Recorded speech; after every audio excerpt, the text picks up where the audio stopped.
Bien hallados y queridos suscriptores, como hoy seguramente no pueda grabar, como hoy ciertamente no he perdido gran parte del día porque he estado grabando por primera vez con mi jefe, el tío don Alberto Balaila, en Zoom, y bueno, y la experiencia ha sido un poco agotadora porque he tenido algunos problemas. Ya saben ustedes que yo y la tecnología estamos un poquito reñidos, así que me he dicho que ciertamente iba a grabar un vídeo. Tengo que comunicarles que tengo varios proyectos pendientes para el canal. Lo primero de todo es darles a ustedes las gracias porque ya somos 87 suscriptores.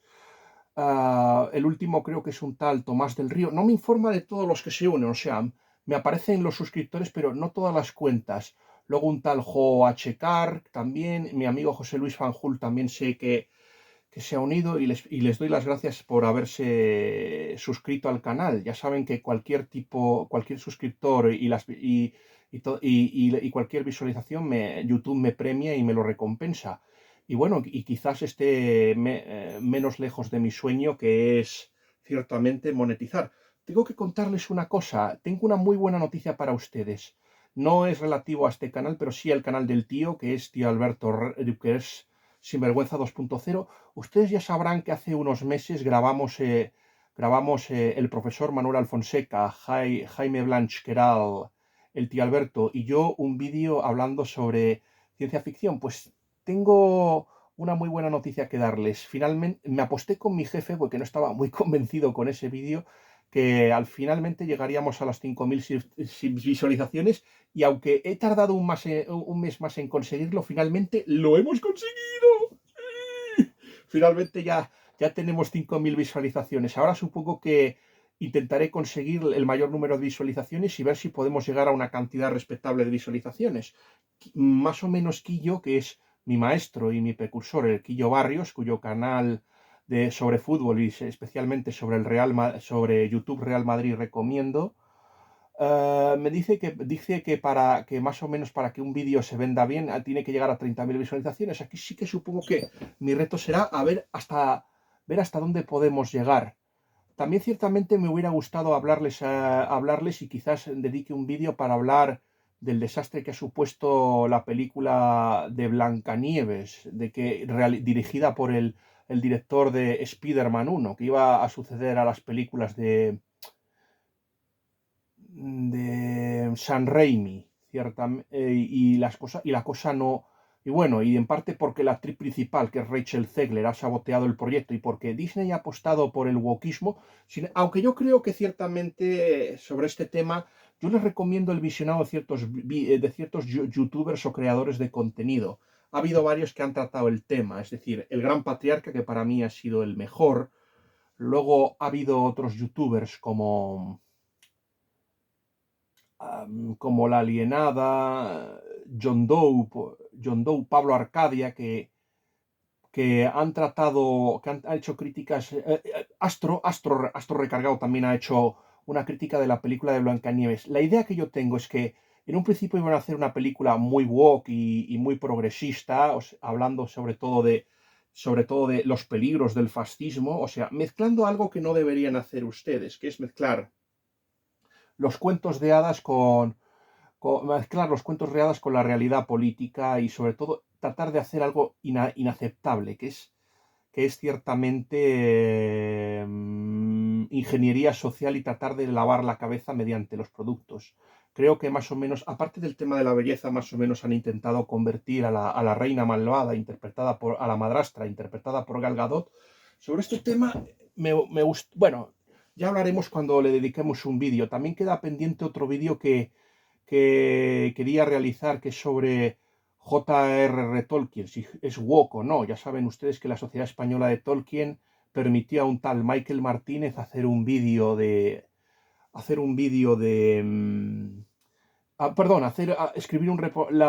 publicó un reportaje de un tal Michael Martínez que especulaba la posibilidad de que Tolkien fuera un woke,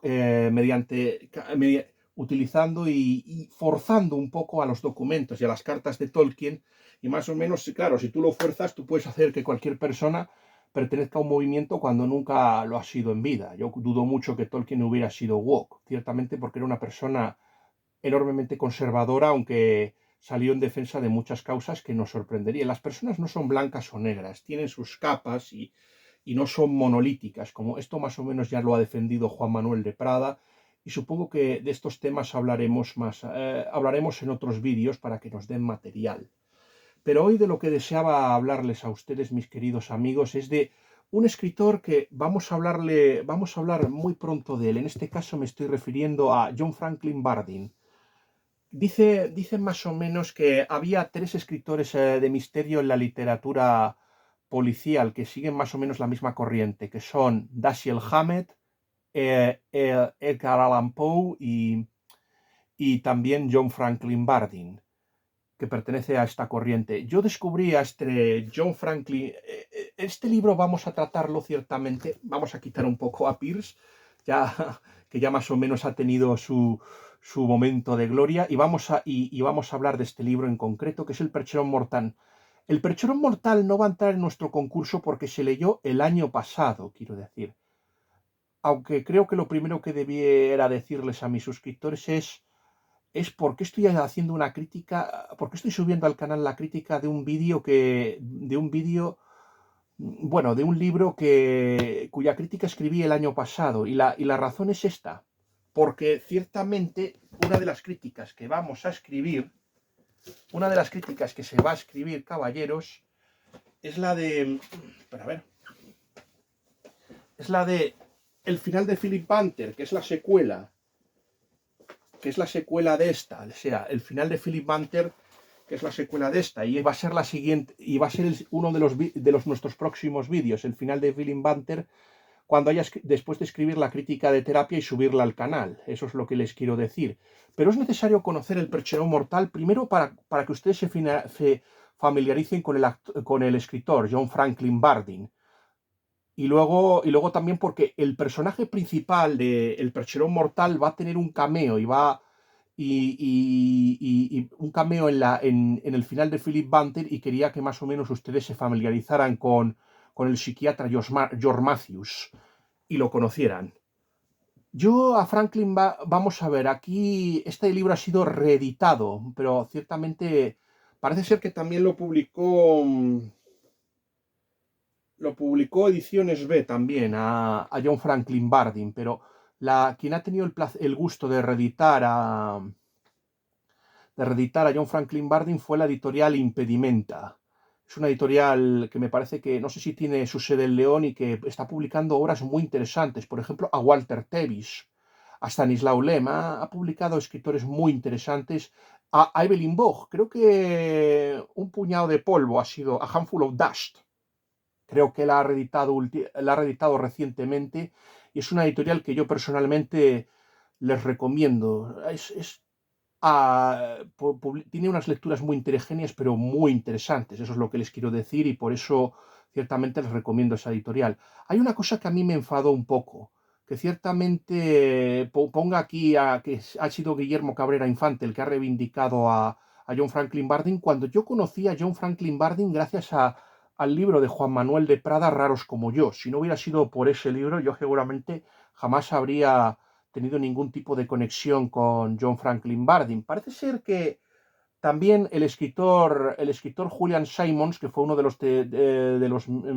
los presidentes del Detection Club, también escritor de novelas policíacas, también habló de Bardeen, pero en aquel tiempo no reparé en John Franklin Bardeen, curiosamente. Supongo que porque se alejaba mucho de los escritores del Detection Club, o la edad de oro de la novela policíaca. Sobre el tema de la edad de oro de la novela policíaca, yo les recomiendo mi crítica de los asesinatos de la casa de Cagonal, de Yatsuji, de Akito Yatsuji, publicada en Quaterni. Creo que ahí mencioné un tanto el tema. Pues lo que es interesante en el caso de John Franklin Bardeen es que es un escritor que ciertamente trata un tema como el de la locura. Tuvo una vida que este escritor quedó más o menos huérfano de padre y de madre muy recientemente. Fue criado por un abuelo, siempre, no sé si llegó a superarlo del todo, y siempre estuvo en el límite de la cordura y la serenidad, una línea ciertamente muy fina y que era muy fácil de traspasar, como ustedes se pueden... Y todas sus tramas más o menos, todas sus tramas más o menos tratan sobre eso, sobre el difícil equilibrio que existe entre una y otra cosa y que a veces ciertamente no, y que a veces es muy difícil no permanecer cuerdo ante ciertas circunstancias y que gente que parece que está loca a lo mejor no lo está, sino que ciertamente están intentando que se vuelva loco. Es un escritor que a mí me parece que tiene algo con el difunto director David Lynch. A mí esta trama, por ejemplo, de El Percherón Mortal me ha recordado un poquito a Twin Peaks de Lynch, el director de El Hombre Elefante, Dune, Mulholland Drive y otras películas que, bueno, un tanto psicodélicas. Esta historia más o menos nos cuenta la historia de un psiquiatra llamado George Matthews, que no sé, que a mí me recuerda un tanto, no sé si ustedes lo conocerán, al personaje creado por James Patterson, el psiquiatra Alex Cross, que aparecía en El coleccionista de amantes, La hora de la araña, La hora del asesinos, o sea, un psiquiatra de raza negra. Bueno, en el caso de Matthews, no es un psiquiatra de raza negra. Hay una cosa, no es un psiquiatra de raza negra, pero también más o menos se va a adentrar y se va a acercar también, por ejemplo, a personajes como, no sé si ustedes han visto una maravillosa película llamada Hostage, que está basada en una novela de Robert Kreis y que estuvo interpretada por Bruce Willis. Yo francamente, si no la han visto, aunque es un poco violenta esa película, a mí es que me gusta mucho ese tipo de películas de cine de acción, yo quiero recomendarles Hostage de Robert Kreis. Y esta trama también del Percherón Mortal me ha recordado también un poco a... Me ha recordado a un escritor llamado Jock Katzenbach. Jock Katzenbach lo conocerán ustedes porque es el famoso novelista que escribió El psicoanalista. Yo la leí, la primera parte me gustó mucho, pero la segunda parte del psicoanalista me decepcionó profundamente. Pero tiene una cosa en común con esta novela y lo podrán comprobar muy pronto, ¿cierto? Cuando les hable del argumento de este libro, del Percherón Mortal. John Katzenbach, aparte de esto, ha escrito como libros, novelas como Causa Justa, con Sean Connery, de un abogado liberal que está en contra de la pena de muerte y que investiga un caso para librar a un negro que está en el corredor de la muerte, y luego resulta que la cosa es mucho más compleja de lo que parece. A mí me da a mí que es un poco conservador John Katzenbach, y me parece raro que Hollywood haya adaptado su obra, pero bueno, así son las cosas.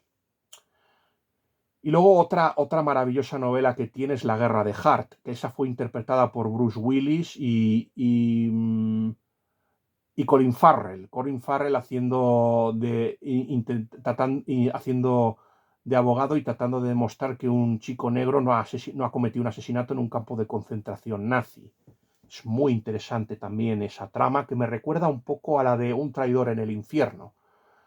Y sin más, vamos a hablar un tanto ya del Percherón Mortal. Esta novela trata, como ya se les dijo, de un psiquiatra llamado George Matthews, que recibe al hijo de un empresario de mucho éxito, y el chico se llama Jacob Blunt, y aparece con una flor de hisopo en la oreja.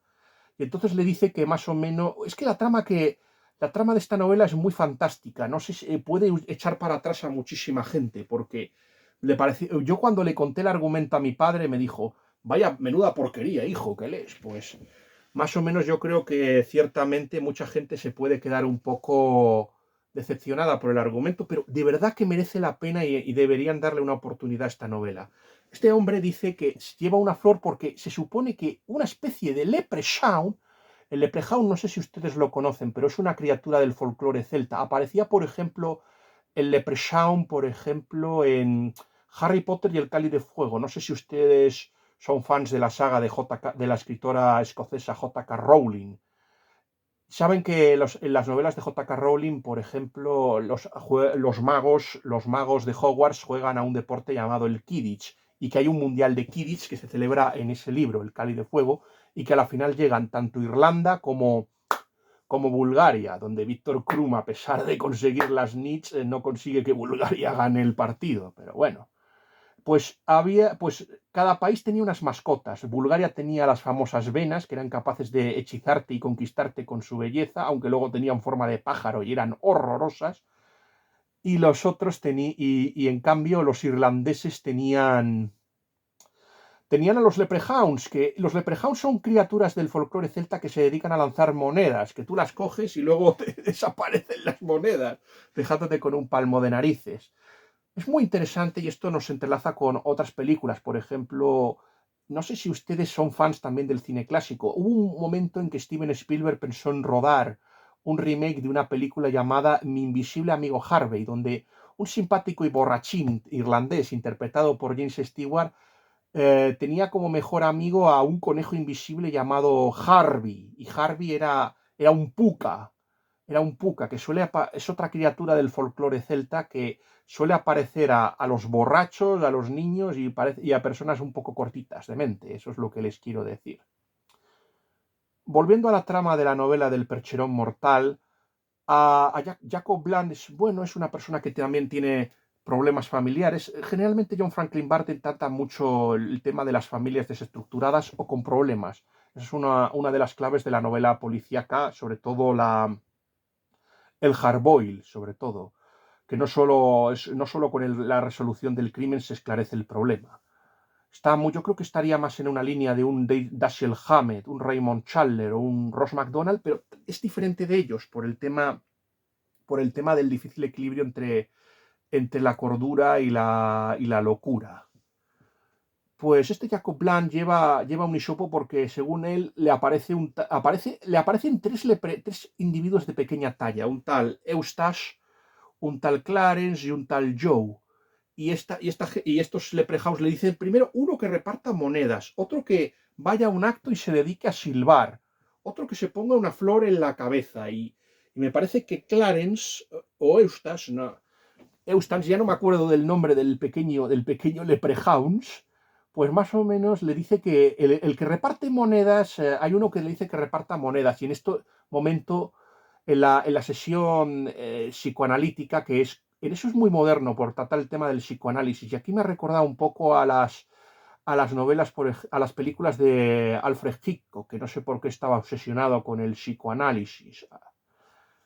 Me recuerda mucho a ese tipo de novelas y a otras que más adelante les hablaré un poquito de esas novelas, de esas novelas porque, según avance la trama, porque es que si no va a ser muy complicado hacer una crítica y una reseña de este libro.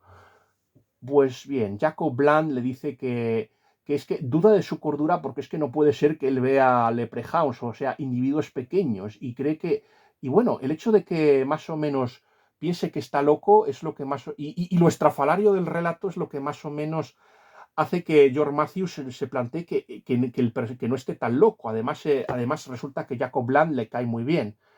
Este chico además decide llevar, bueno, es George Matthews el que le pide que le acompañe y este chico le lleva a ver a su novia, una tal Nal Bulkeni, y que tiene también una amiga llamada Lisa Hanover, que viven en un short, en un piso, en un ático, vamos, en un ático. Y entonces más o menos, después de hablar con la novia, que está un poco preocupada y también duda de la salud mental, la novia es Nan Bulkeni, es una aspirante actriz, eso es lo que les quiero decir.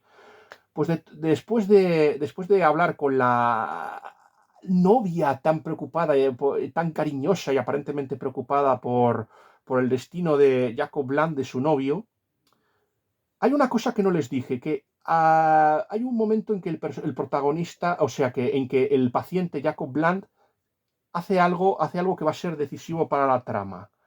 Y habla de su infancia. Ese momento es clave, ciertamente, porque es lo que nos va a dar la solución del libro. No les puedo decir lo que es porque si se lo dijera les reviento toda la trama y les descubro el motivo el caso del asunto.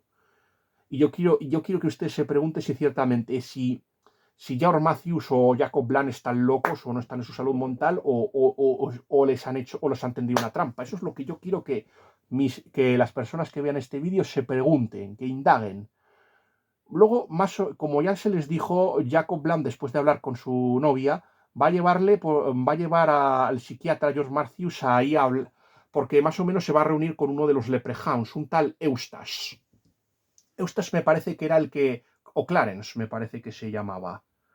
Y este Clarence más o menos le dice que ahora, a partir de ahora ya no reparta monedas, sino que reparta percherones y que se los lleve a una actriz llamada Frances Hayes. Esta Frances Hayes me parece que va a aparecer también en este libro. O sea, este caso se va a mencionar aquí también, en el final de Philip Banter, de la que ya escribiré mi crítica y la postearé y la subiremos al canal del Rincón del Bibliófilo. Y aunque en un principio Jacob Bland se niega, al final decide llevar a cabo la broma y más o menos el psiquiatra y él más o menos se separan y entonces es cuando más o menos ocurre una cosa que yo creo que ustedes ya se pueden imaginar, que la actriz, la Frances Hyatt, aparece muerta y acusan al cliente de asesinato. Y entonces el psiquiatra George Matthews, que trabaja para la policía, por eso de ahí el paralelismo con el psiquiatra Alex Cross, el de La Hora de la Araña y El coleccionista de amantes, que es su novela más famosa.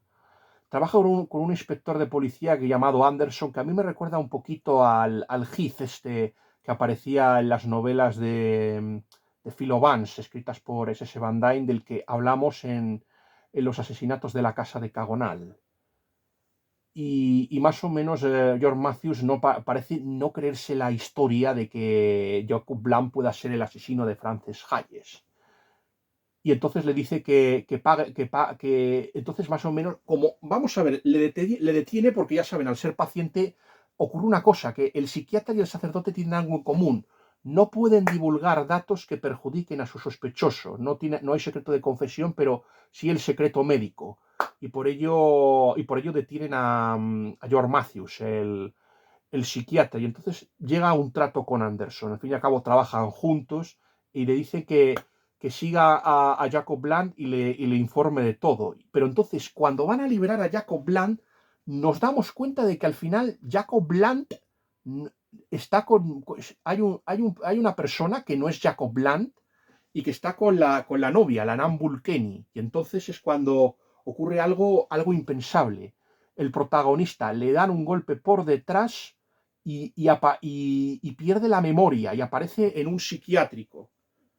Vamos a ver, el personaje más o menos George Matthews no tiene mucha idea de lo que está pasando, pero sí más o menos tiene algunos recuerdos, algunos flashbacks. A mí ya saben que me gustan mucho las historias de amnésicos, como por ejemplo la trilogía del Atro de Jim Wolfe. Una de las cosas que más me gustaba, por ejemplo, de mi novela favorita de Juan Manuel de Prada, que es El séptimo velo, es eso, el tema del protagonista amnésico, el héroe de la resistencia Tilón, Julio Tilón, o Jules Tilón, prefiero llamarlo Jules, para que así queda el nombre más francés. Pues más o menos pierde también la memoria. El tema de la amnesia, o la pérdida de memoria, tiene un factor muy interesante. Uno puede perder la memoria, es un mecanismo de defensa del propio cuerpo para proteger a la persona de algo que sabemos que puede producirle un daño irreversible y puede ser malo para esa persona en concreto. Y por eso el personaje ha perdido la memoria, pero vamos a ver, tiene algunos recuerdos y él más o menos tiene una idea. Saben que ha intentado más o menos convencer a los del psiquiátrico que él es una persona normal, que no está loco, pero como ha fallado las tretas más o menos, él, como es muy ducho en la profesión, más o menos va a inventarse una historia que cuadre un poco y que permita que le den que al final lo liberen y le consideren cuerdo. Bueno, aparte el tema de los psiquiátricos es algo muy recurrente en la literatura policial. Yo creo, había un escritor llamado Keshner que más o menos trataba de esto. Luego había novelas, por ejemplo, como El asesinato de Rogelio Ackroyd, que a uno de los personajes, a Ralph Patton, lo confinaban en un psiquiátrico. No les voy a contar la trama porque Agatha Christie dejó bien claro que no se revelara al final del final Ni del asesinato de Rogelio Ackroyd, ni de la ratonera. Y ciertamente vamos a seguir sus máximas porque G.K. Chesterton decía que si había algo imperdonable y más cruel que te podía convertir en algo más cruel que Nerón, era contarle y desvelar una trama policíaca y contar quién era el asesino. Y por eso no lo vamos a hacer, ni vamos a desvelar el final ni del asesinato de Rogelio Ackroyd, ni de la ratonera de Agatha Christie. También el tema de los psiquiátricos aparecía en varias novelas de otros escritores que también, como el americano John Franklin Bardeen, como son Raymond Chandler, me parece que fue en El largo adiós, que para mí es mi novela favorita de Raymond Chandler, aunque la fama la tenga El sueño eterno. No es, para mí El sueño eterno no es la mejor sino es El largo adiós, pero bueno, ya la crítica. También La dama del lago está muy bien. Y luego Ross MacDonald, que a mí es el que más me gusta. A mí El martillo azul me encanta. Lo que pasa es que Ross MacDonald siempre contaba la misma historia, pero cada vez lo hacía mejor. Y yo tuve la mala suerte de que la primera novela que le leí a Ross MacDonald fue la última que escribió. Así que claro. Así que por eso ciertamente ese es mi problema con Ross MacDonald, que por cierto creo que era el marido de Margaret Miller, que era otra escritora de novelas policíacas. Esa no he tenido la oportunidad de leerla. Veremos a ver si algún día puedo hacerlo. La historia que más o menos les va a contar George Matthews es que se apellidaba Brown, que es un chico que es alguien que estuvo en la guerra, que había perdido la memoria, que estaba sin trabajo, ese tipo de cosas. Una historia que cuadre con lo que piensan más o menos el personal del psiquiátrico. Entonces, más o menos, le liberan del psiquiátrico, le consiguen un trabajo. Es muy interesante porque yo, más o menos en mi crítica, llegué a una conclusión ciertamente, y jugué mucho con el nombre de Brown. Brown es un nombre muy recurrente en la literatura. Recuérdese una cosa, que Brown es el nombre del famoso detective creado por G.K. Chesterton, el padre Brown. Y también es el nombre de un simpático pillastre llamado Guillermo, inventado por la escritora Richmal Compton, que era una novela que contaba las travesuras de un niño inglés y su banda, que eran los proscritos, con Enrique, el pelirrojo, Douglas, que eran los miembros de la banda y se enfrentaban a otras bandas, y que este chico le hacía trastadas a sus dos hermanos, a Ethel y a Roberto. Y resulta que estaba inspirado en un hermano de la autora, de la autora que fue piloto de la RAF y se convirtió en un héroe y murió luchando en la Segunda Guerra Mundial. Fue una forma de inmortalizar a este personaje. Se han hecho muchos personajes como él. Por ejemplo, el pequeño Nicolás de René Goscinny también está muy influido por Guillermo Brown. Mm, Y más o menos esto me llevó a pensar otra cosa. Y también, por ejemplo, ya saben que el padre Brown tenía, por ejemplo, un pariente. A mí me gusta mucho. O sea, personajes que se llaman parecidos, pensar que puedan ser familia o tener algún nexo en común. Pues hay una novela de William Somerset Maugham, ojalá un día podamos hablar de ella. Se han hecho muchas adaptaciones. Se llama El velo pintado. En esa película había un médico llamado Walter Frame que se casa con una chica llamada Kitty, y se la lleva, y como descubre que ha mantenido una infidelidad, se la lleva a China para vengarse, y al final resulta que no puede consumar su venganza porque todavía sigue enamorado de ella. Lo que nos cuenta es digamos que la evolución religiosa y psicológica de la protagonista, de Kitty. Y es muy interesante esta novela. Yo creo que es la mejor novela que ha escrito William Somerset Maugham, con permiso de El filo de la navaja, que también es muy buena. Al profesor no le gustó por el tema del adulterio, pero a mí El velo pintado para mí es la que más me gusta, y es la que trata más el catolicismo. Recordemos que William Somerset Maugham es un escritor inglés homosexual, agnóstico, fascinado por España. Pero a pesar de ser agnóstico, era una persona que sentía cariño por la religión católica, y por eso me gusta traerlo a colación. Pues esta trama, por ejemplo, cuando es libre. Ah, por cierto, hay una cosa que no les dije. Matthews No sé si ustedes son fans del cine español, yo lo detesto, pero no sé si saben que hay una película llamada te doy mis ojos, de Fernando Amenábar, el director, donde más o menos juega un poco con el tema del sueño. Es que también tiene algo muy parecido con esta novela de John Franklin Bardeen, del Perchero Mortal, porque el protagonista hay un momento en que también tiene una cicatriz que le desfigura el rostro. Esta película fue interpretada por Eduardo Noriega. Penélope Cruz, que repetiría su papel en el remake americano, y Noaya Nimri. Luego, más o menos, Noaya Nimri, quien ocuparía el lugar de Noaya Nimri sería la actriz Cameron Díaz, que últimamente en retirada, aunque creo que se rumorea que podría volver al mundo de la actuación. Pues después de esto, Brown, que es el nombre que va a tomar George Matthews, va a una cafetería y encuentra trabajo, y aquí se relaciona con una serie de personajes grotescos que nos recuerda un poquito a las novelas a las películas de Todd Browning, por ejemplo, y a una novela que a mí me gusta muchísimo y que estuve pensando en escribir una reseña de ellas. No sé si la conocerán, supongo que si ustedes han visto Tierras de Penumbra les sonará. Esa novela se llama, de hecho, Guillermo, el cineasta mexicano Guillermo del Toro ha hecho una adaptación, y esa película se llama El Callejón de las Almas Perdidas, Nightmare Alley. Hubo una versión en los años 40 que fue también interpretada por Tyrone Power y bueno, la dirigió Edmund Goulding, que es el mismo director, por ejemplo, de la película de Gran Hotel, que estaba inspirada en una novela de Vicky Pound. Y me parece que es la versión opuesta o negativa de Recuerda, que ciertamente fue la película que la semana pasada estrenó el cine clásico de la 2, que ahora está dedicándole un ciclo a Alfred Hitchcock. Hoy van a poner Sospecha, que también está basada en una novela de Anthony Berkeley, pero que está, me parece que con el nombre de Greg Iles, donde más o menos se analiza el tema más psicológico. Pero lo que les quiero decir es que esta tama es más Tad Browninesca.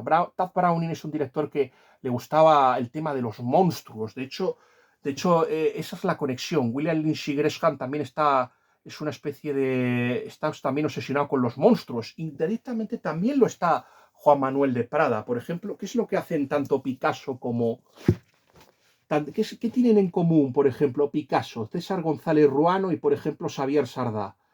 Que a los tres les gusta coleccionar monstruos, pero cada uno con una mayor dosis de psicopatía o de maldad, dependiendo del caso. Unos lo harán por morbo y otros lo harán por maldad o por regodearse en lo feo, en el expresionismo. De hecho, esta novela, por ejemplo, nos puede llevar, por ejemplo, a películas de los años 30 que más o menos mi amiga, la escritora Fiorella de María, trataba este tema más o menos también con Cauve Tarley, por ejemplo, en The Sin of Darkness. Quizás algún día hagamos también una reseña de este libro, The Sin of Darkness, por ejemplo, porque es muy interesante el tema de mi amiga Fiorella de María, ciertamente, y me gustaría que, ciertamente, aunque no conseguí mi objetivo de traerla al canal, sí me gustaría que poder hablar de su novela, ciertamente, de The Sin of Darkness. Bueno, finalmente encuentra trabajo y más o menos ahí aparece un grupo de desplazados, de personajes raros. Hay un personaje llamado Sonia que nos lleva un poco a una trama más dostoyevskiana. Recordemos que Sonia era el ángel bueno, o bueno, ángel no es un ángel, pero es la mujer balsámica que va a producir la redención del protagonista principal. Esto, por ejemplo, si ustedes han leído Crimen y Castigo, ya saben, la historia de Raskolnikov, que más o menos... Dostoyevsky es un escritor muy interesante porque para mí ofrece el antídoto contra dos de los grandes males o de los dos de los grandes filósofos de la sospecha que tanto daño han hecho Occidente. Era una especie de parapeto, un catellón o una especie de defensa contra Karl Marx. Recordemos que el propio Fyodor Dostoyevsky había sido socialista utópico en su juventud hasta que acabó militando en las filas de los eslavófilos. Y luego el otro catellón y contra el escritor que resulta ser un muro o un pararrayos es contra Nietzsche. Si, por ejemplo, en Los demonios atacaba ciertamente tanto al anarquismo como al marxismo, Y bueno, y también en los hermanos Karamazov, también hay una crítica ahí al ateísmo marxista, ciertamente, o al satanismo marxista. Y luego, en cambio, por ejemplo, la que se supone que es una crítica muy fuerte contra la filosofía de Nietzsche, del superhombre, es Crimen y Castigo. Ciertamente, al fin y al cabo, recordemos que ¿qué es lo que hace Raskolnikov? Sino querer imitar al protagonista de Rojo y Negro, a Julien Sorel, que quiere ser Napoleón. Ciertamente, él quiere ser un superhombre capaz de realizar hazañas y piensa que mediante un crimen será su camino para conseguir llegar a la fama, para tener el mundo a sus pies, más o menos. O sea,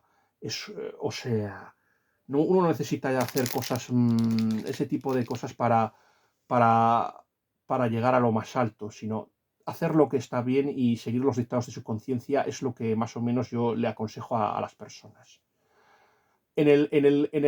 Pues, más o menos gracias a ella irá reconstruyendo poquito a poco su pasado. Por supuesto, el protagonista siempre se sentirá un poco como trastornado, sentirá una convulsión, o sea, un trauma por culpa de su cicatriz, pero más o menos gracias a su amiga Sonia. El protagonista está casado, que ese tema debimos decirlo, que era muy importante. No lo hemos detallado mucho en mi crítica, el estado del señor Matthews, pero es una de las cosas que yo me pregunté, si la esposa estaría envuelta en esta trama o no lo estaría. Ya no les voy a decir tampoco si de verdad está metida la esposa en este asunto o no. Esto lo deberán averiguarlo ustedes por sí mismos. Pero gracias a él y gracias a que ve al enano, o sea, vuelve a aparecer Eustas, el famoso enano, y es ahí cuando más o menos se da cuenta y empieza a recordar. Y es cuando vuelve a recurrir a su amigo Anderson. Ya saben que aparte de esto cuenta con su amiga Sonia, a pesar de que él ya le ha demostrado que no es Brown. Gracias a que ha trabajado en la cafetería también ha conseguido unos ahorrillos, y es cuando entonces se dedican a investigar y es cuando tienen que esclarecer la verdad del asunto. Esta trama ya saben que a mí me recuerda un poquito a Twin Peaks, por lo rara que es. También me recuerda un poquito a La Huella, por ejemplo, esa película de Mankiewicz, que enfrentaba y confrontaba, por ejemplo, a Laurence Olivier con Michael Caine, y que Michael Caine se la tuvo que tomar en serio para que Laurence Olivier no se lo comiera delante de la gran pantalla. Pues ciertamente es muy interesante ya cuando el propio psiquiatra tiene más o menos, esto nos llevará un poco a este tipo de temas que son un poquito, están en la línea, pues por ejemplo, de un Raymond Chandler o de un Ross McDonald. O sea, el protagonista pues más o menos te cuentan cómo más o menos llegó, qué fue lo que le pasó después del desvanecimiento que sufrió, cómo acabó en el psiquiátrico. Esta es una trama que, bueno, que podría haber estado muy en la línea de un Raymond Chandler, por ejemplo. Es muy interesante descubrir si ciertamente el protagonista estaba loco o ciertamente le habían tendido una trampa. A mí esto me recuerda, a mí la solución que me hubiera decepcionado, caballeros, hubiera sido la solución que, por ejemplo, hubieran dado, por ejemplo, Dennis Lehane en la película Shutter Island, que fue llevada a la gran pantalla por Martin Scorsese. Me hubieran decepcionado. Esa toma de decisión me habría decepcionado, ciertamente. Me habría decepcionado que se hubiera llevado, que ciertamente que esa solución hubiera sido la correcta. Que hubiera sido ese problema, que hubiera sido esa solución la correcta. O por ejemplo, la de otra novela muy famosa, Los renglones torcidos de Dios. También me hubiera decepcionado un poco que ese tema, que hubiera sido eso y que todo hubiera, y que se hubiera tomado esa decisión, ciertamente. A mí también me gusta mucho el tema, cómo ha trabajado ciertamente el autor John Franklin Bardeen. Nos lleva un poco más o menos al tema, como ya les hemos dicho, de Edgar Allan Poe y otros escritores como Lovecraft, y explorando esos temas de la psique humana tan complicados. Yo creo que eso es lo que más me ha fascinado un poco del asunto, cuando empieza, además, hay un momento en que parece que no cuadra, vuelve a haber otro asesinato. Yo me quedé con un palmo de narices cuando terminé de llegar, cuando terminé y llegué a la conclusión de esta novela. Me dije que como el teniente Hastings, que es el compañero de Hércules Poirot, yo me di cuenta de que ciertamente no podía, de que ciertamente había tenido o sea, que el culpable era la persona de la que nunca jamás había sospechado. Yo pensé en no sé cuántos sospechosos y resulta que la única persona en la que no había esperado que no había esperado ciertamente que fuera el culpable, al final acabó siendo el culpable. A mí me quedé con un palmos de narices. Hay una cosa y para finalizar esta crítica me gustaría ciertamente o sea, pedir perdón, porque ciertamente no sé lo que me pasó, pero yo pensé que el protagonista había hecho algo que ciertamente hace que yo siempre penalice mucho a las novelas. Ya saben que el profesor Manuel Alfonseca siente una gran aversión por el tema de los adulterios. Pues a mí hay un tema que me tiene muy mal traer y que hace que yo penalice mucho las novelas que leo, el tema del suicidio. Yo ciertamente pensé ciertamente que John Franklin Bardeen había tomado, que el protagonista no había podido soportar todo lo que había pasado durante esta novela, y es que le pasan muchas cosas, aparte del suicidio, de la mutilación, aparte de que le consideren un loco, de la mutilación facial, es que le pasa una cosa terrible durante la novela, o sea, y es que yo creo que una persona así no puede retomar su vida, debe de ser muy complicado. Y es un misterio que, por cierto, se centra mucho en el propio George Matthews, esta historia. Se centra muchísimo en Matthews, esta historia, y el personaje es la clave. Te puedo decir que ciertamente el percherón mortal tampoco tiene nada de alegórico. O sea, yo pensaba un significado religioso y nada de nada. Yo creo que uno de los personajes, que es uno de los que trabaja para la policía, Sommer, tenía la clase, da con la tecla. Es decir, que el asesino es una persona retorcida y es una persona retorcida y sádica y cruel. O sea, o sea, esto me ha recordado, por ejemplo, yo que sé, a libros como el hombre que ríe, por ejemplo, de Víctor Hugo, por ejemplo, el traje nuevo del emperador, las ropas del emperador de Simon Leys. Me ha recordado ese tipo de novelas y bueno, también me recordó un poquito a este tema de los psiquiatras investigadores. Yo pienso, por ejemplo, en una película llamada Hostage, basada en una novela de Robert Kreis, creo que ya lo mencioné en esta crítica, y también este personaje, por ejemplo, lo hubiera interpretado maravillosamente actores como, por ejemplo, el difunto Robin Williams y el ya enfermo Bruce Willis. De hecho, me recordó una película erótica, muy famosa, un thriller erótico llamado El color de la noche, no confundir con El color de la noche, ciertamente, que lo hizo con una actriz española, una tal de ascendencia española, una tal Jo March, y lo curioso es que Demi Moore les dejó eso, o sea, les dejó grabar las escenitas un tanto íntimas. El final de esta novela me recordó un poco a otro clásico del cine noir estadounidense. Me recordó ciertamente a, a Sed de Mal, esa película de Orson Welles, interpretada por Charlton Heston, Janet Leigh, y en la que el malo era Orson Welles. El final me pareció muy parecido. Y quiero pedir perdón porque había penalizado a la novela del percherón mortal por el tema que yo creo que ya más o menos le comenté. Yo pensaba que había tomado una decisión que yo creo que inaceptable, y yo creo que el escritor toma la decisión adecuada en no acabar o poner fin a la vida de su personaje, porque y esto me di cuenta cuando leímos esto. O sea, me llevé una alegría enorme cuando dos de los personajes que aparecían en esta novela volvieron a reaparecer aquí en sendos cameos. Espero que esta crítica, a esta novela, por ejemplo, pero de todas formas no le voy a subir la nota a esta novela.